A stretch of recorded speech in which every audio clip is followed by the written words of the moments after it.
Hey everyone, it's me, Eric Kimball.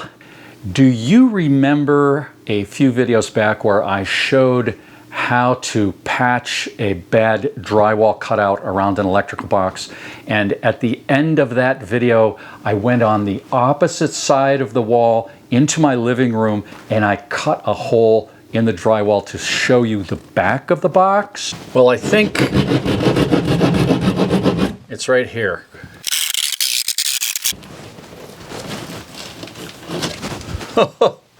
Yeah, it's right there, all right. Well, here's what it looks like with that wall removed. In the clip you just saw, I was standing right about here with the saw cutting into the wall right here.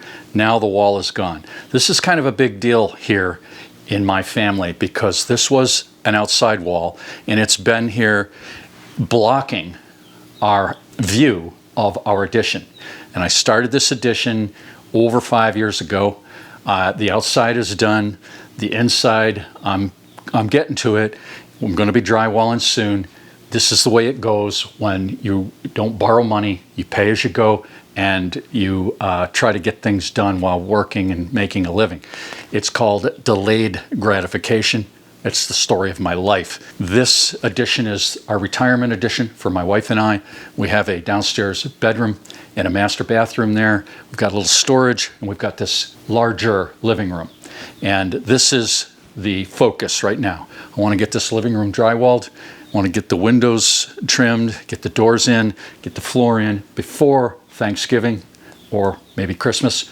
This year, that's my objective because we've got children and grandchildren. They come and we're crammed into a very small living room right here. So anyway, that gives you some perspective. But this video is not about my addition. What it's about is something I discovered when I was tearing this wall out. And I want to show it to you. I think it's quite interesting.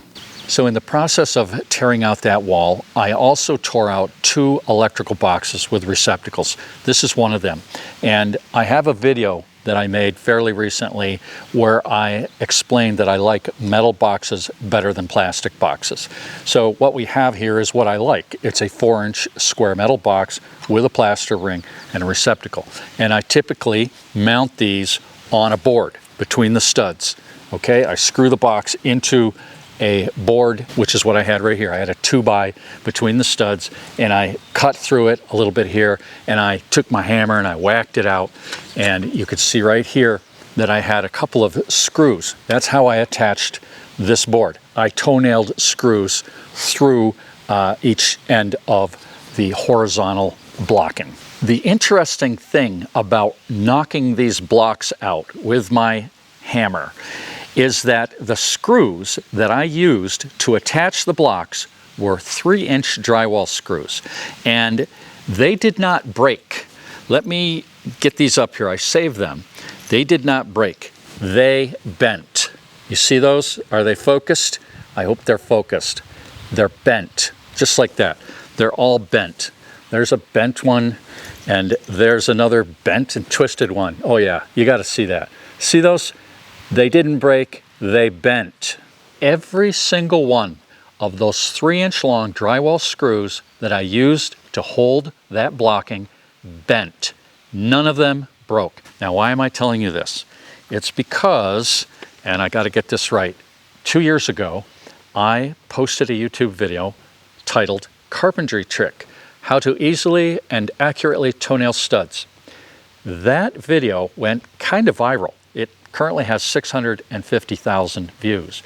And I got a lot of negativity from a lot of viewers who were professionals because I was using screws. I explained in the video that the technique I showed will work for nails too, but I used screws. I used 3-inch Power Pro interior screws. You can get these at Lowe's. I like them. They work great.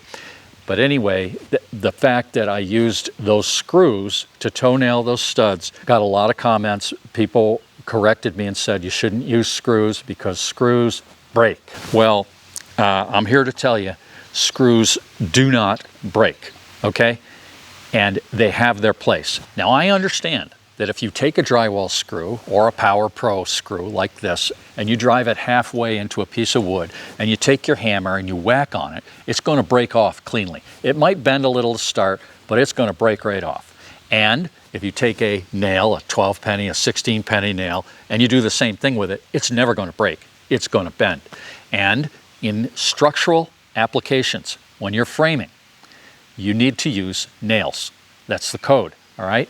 But when it comes to non-load-bearing interior applications, you can use screws, and you may want to use screws, and you should not be afraid of using screws, because it's not like, you know, you're going to screw everything together and a few years down the road, they're all going to suddenly break. That's not going to happen. They're going to hold and do the job. They're going to do what nails can't do. They're going to pull two pieces of wood together really tightly. They're going to attach wood without banging. You know, sometimes there's applications where you don't want to bang, you just want to attach it without stress. Things like that. Don't be afraid to use screws. The screws will bend. And I got the proof right here. Screws will bend. They don't break under normal conditions. If you have an earthquake, well, they're going to bend to some degree. Yeah, they're expensive, but they have their place. And I like to use screws for a lot of framing applications, non-structural. Thanks for watching, everybody. I'll see you in the next video.